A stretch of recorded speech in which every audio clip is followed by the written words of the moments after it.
mother's name is Vochelina Aardewerk. She was born into a Jewish home in a town called Hilversum in the Netherlands. She's now 86 years old and a living survivor of the Holocaust. When she was 5 years old, she was not playing duck, duck, goose or learning how to write her name. She was in hiding. She doesn't talk about it very much, but from what little I know, I have this clear image of a little girl standing outside of a farmhouse in a wet, grassy field, in the cold and the rain, with the taste of salt from the North Sea in the air, and surrounded by the stench of pigs. Inside that farmhouse was a family laughing and sitting down to dinner, but that was not her family. She was on the outside, looking in. She was the unpaid labor.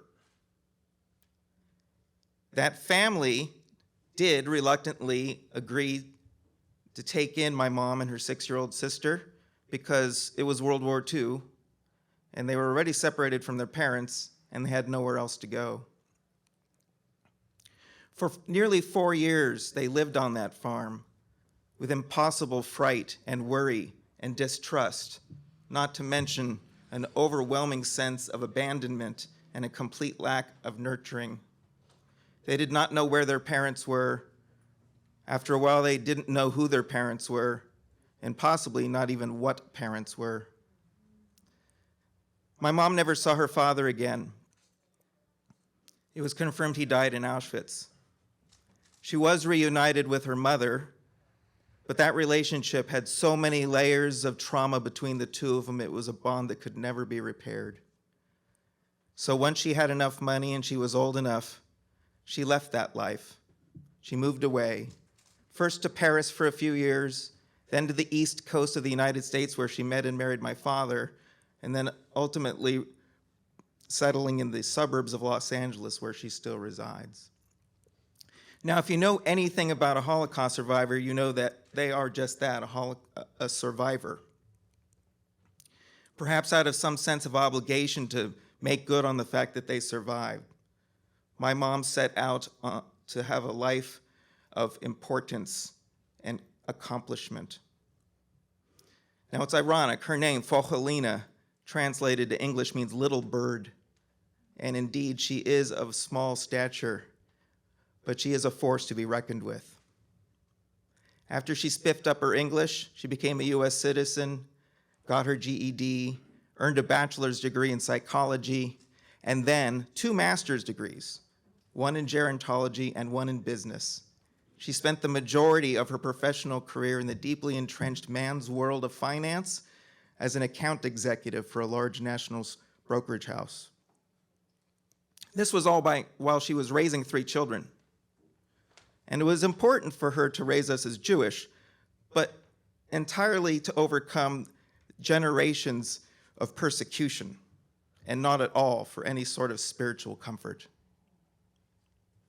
Growing up in that house, I often felt more like an employee than a child, and I saw my mom more as a manager than a parent.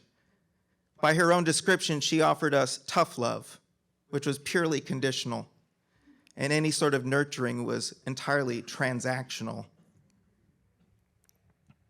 I was just a little boy growing up in Los Angeles. My dream was to be a Dodger, and she conveniently corrected my pronunciation over and over again and told me that I meant to say doctor. So, blessed with a slightly higher than average IQ, I graduated from high school as salutatorian and then set off on a 15-year career path that ultimately allowed me to be granted a license to practice orthopedic surgery. And I've practiced that career for 22 years. It has been incredibly good to me, and I am very grateful, but I gotta say, once I fell off of that path of continuous achievement and accomplishment, I started to have a crisis of identity. I still see myself as that little boy looking at my mom and seeking for her approval.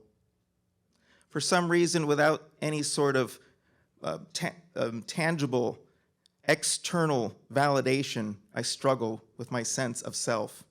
I want to finish my story and tell you that it is not about parental dysfunction. My story is about the repetitive cycle of transmitting childhood trauma from generation to generation. Not so long from now, there will be no more survivors of World War II on this planet. So first and foremost, I want to pay homage to my mom, the little bird who flew so hard and so fiercely into a headwind for over 80 years.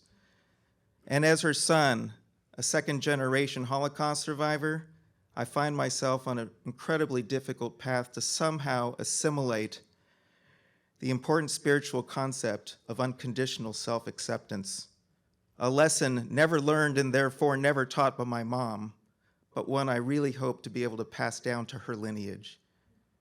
And I thank you for listening to my story.